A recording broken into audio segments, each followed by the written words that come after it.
So you see the traditional method of marriage, the one we are used to back home in Africa.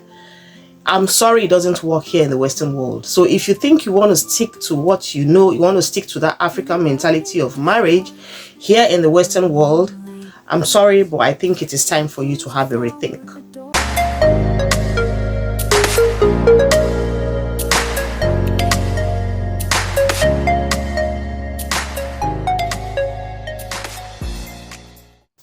Guys, welcome to my channel. My name is Adora, and if you're just joining this channel for the very first time, thank you very much for stopping by. Now, there's this kind of upsurge in the number of marital issues we are hearing right here, especially here in the UK. I know it happens in other countries like in the US, in Europe, and some countries in Europe and all of that, but like, you know, in the UK here for a while now, I've been hearing some very, very bad tales about marital woes, marital breakups, like scattering in a very dangerous level. And it's not like it has not been happening before. You know, it's not like people have not been having issues in marriages. It's not like divorce has not been there right from time immemorial. But it just seems like it has increased. It just seems like it is becoming more obvious now that a lot of marriages, a lot of relationships are hitting the wall at a very, very high speed. Now, I'm going to actually narrow this whole marital issue down to the African settlements, you know, down to the Africans that live here in the UK. Now, you know, the kind of mentality we have back home about marriage, the men's mindset we have about marriage back home, the traditional setting upon which marriage has been built on, the traditional foundation which we know marriage to be operated on, all of that, you know, when you come abroad, there's a different kind of approach to marriage. There is a different kind of mindset. There is an opposite kind of mentality people have about marriage here.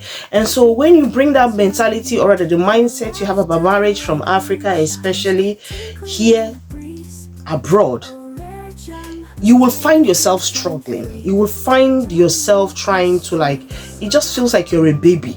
It just feels like you're in a strange environment with a different kind of view to life. And then you find out that if you're not able to hold yourself, that is when you start having issues.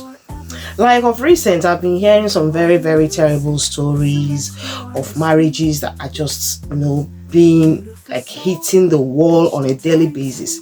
Now, I'm going to really narrow this down to people, most of the immigrants, most of the black immigrants that have just relocated to the UK of recent. I'm talking about as far back as like 5 years ago down till this time. Recently, there's been a lot of marital stories, a lot of negative vibes coming from that aspect. You know, a lot of people are beginning to see that what they were used to back home is not what they are seeing here.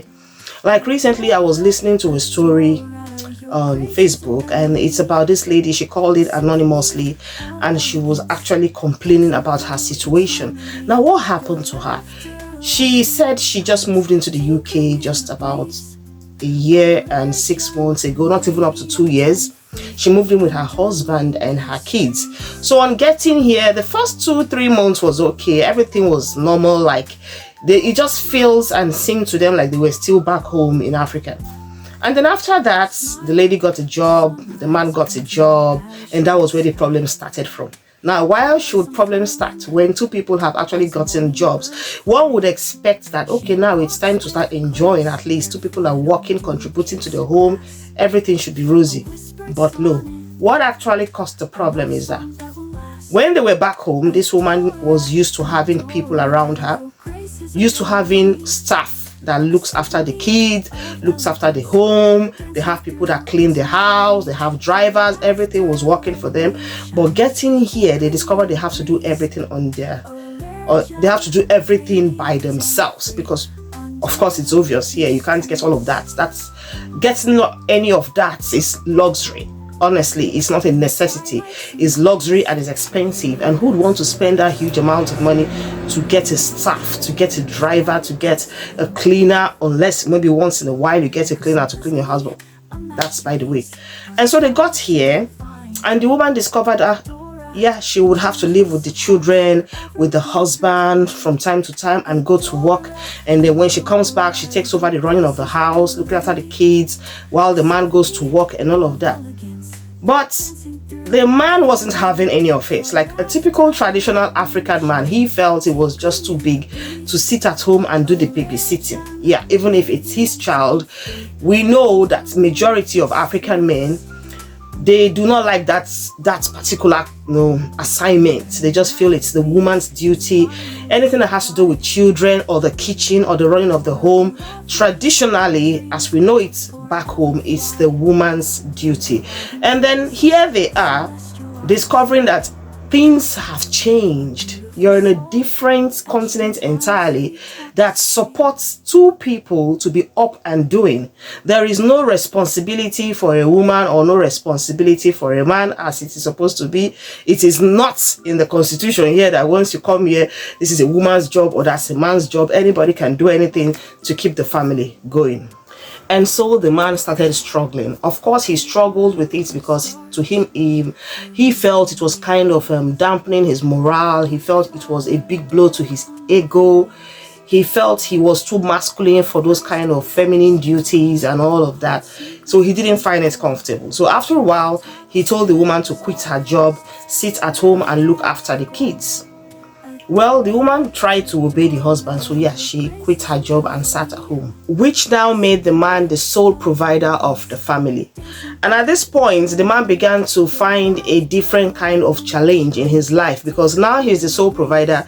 It was now left for him to be able to cater for the family alone. That means he has to pay all the bills, he has to pay all the expenses in the home. You know what it is, for Christ's sake. There's a lot to do, and it is even more difficult when it is just one person that has to like bear the brunt of all these expenses.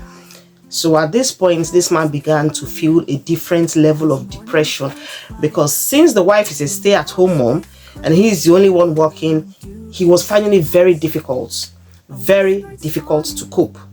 Now, this is a man that's back home as a very comfortable man that he was. This is a man that had everything at his beck and call. This is a man that had his driver, he had his secretary, he had his PA, everybody running around him, trying to do one thing or the other. You know, he tried to make his life as easy as possible. And only for him to find himself in a country where those are kind of, it's almost impossible to have them. Like, why would you even think of having all of these extra baggages when the economy is hard enough? Like, it's expensive. What do you need a PA for? What do you need a secretary? Like, why? Anyway, back to the story. He was beginning to struggle seriously. Back home, it was said that he usually liked to hang out with the boys, he liked to go clubbing, he liked to have a drink or two with friends. But here he found out that all of those things were really luxury because there was no time to, like give out to anybody. All he had to do was work, and then the little time he had to himself, he had to rest. So there was nothing like hanging out with the boys. And it was also said that back home he used to live a very randy lifestyle. He used to like hang out with the girls also, if you know what I mean. He used to like have a lot of extramarital affairs. But getting here, he discovered that, man, it is not easy to maintain one woman, let alone two, because the expenses, the place is expensive, the cost of living is high, and secondly, you really have to put in the hours if you want something good to come out of your, of your hustle. So all of these things kind of weighed the man down a little bit. He wasn't finding it funny, but he had to cope. Now back to the story. Like a lot of people, when they're back home, there's something we are used to when it gets to the issue of marriage. We're used to the man being the sole provider. We're used to the man being the protector of his home. So the man provides in every aspect possible. But when you come to places like this, you discover that a woman has to contribute some amount of money or some resources to the home, not just the man. And this is another part, or rather another aspect, where some people are kind of amazed, they're like surprised, like, how is that my responsibility? And the people who usually ask these questions are the ladies, are the women, are the married women, because back home they are used to the idea of a man providing. The man pays the rent, the man pays the bills, the man pays the school fees, the man does literally everything, which is what we're used to. You know, that's a traditional aspect. But on getting here, women now discover that, oh, you know, this is how the system is being made. It is good for you to support each other. So the idea of 50-50 thing, you know, sometimes it's not necessarily 50-50. But what they're trying to say is that at least a woman should be able to contribute something while the man is there. Or, you know, just support yourselves. But then some women argue with this because they're not used to it. Some women struggle with these aspects because that is not what they want. They want the issue of provision to lay solely on the man. And some women, when they argue about this point, reasons to defend their argument.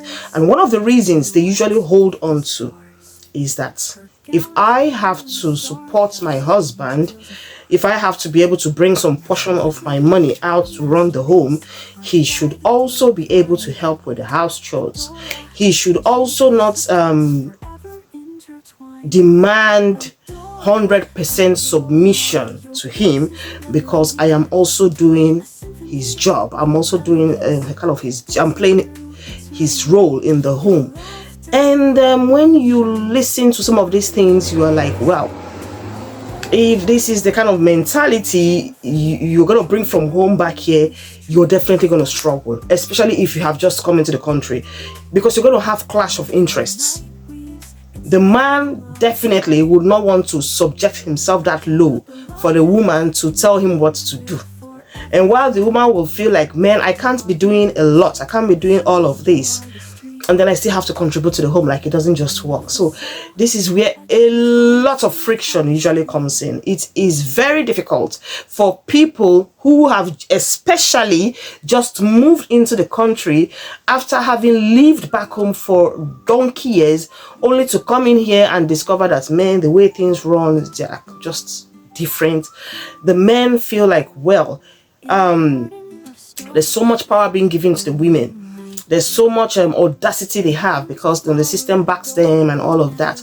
While the women, on the other hand, also feel that, well, yeah, I'm in a situation, or I'm in an environment where the system supports women. So number one, I can do as I wish. Number two, if you want me to do this, you should be able to do this. Like, in most cases, there is not much of a compromise. That's why a lot of marriages are seriously, recently getting destroyed because of the I should call it a culture shock. It's one thing being done in the other continent, another thing being done in this part of the world. And the funny part of it is that it is difficult for you sometimes to explain that, you know, these things happen because you're in a different climate. The society here supports the idea of two people working. Listen, when you live abroad, especially when you live in the UK, I don't know about other countries, but you see, like the UK in particular, you tend to succeed more when you are two.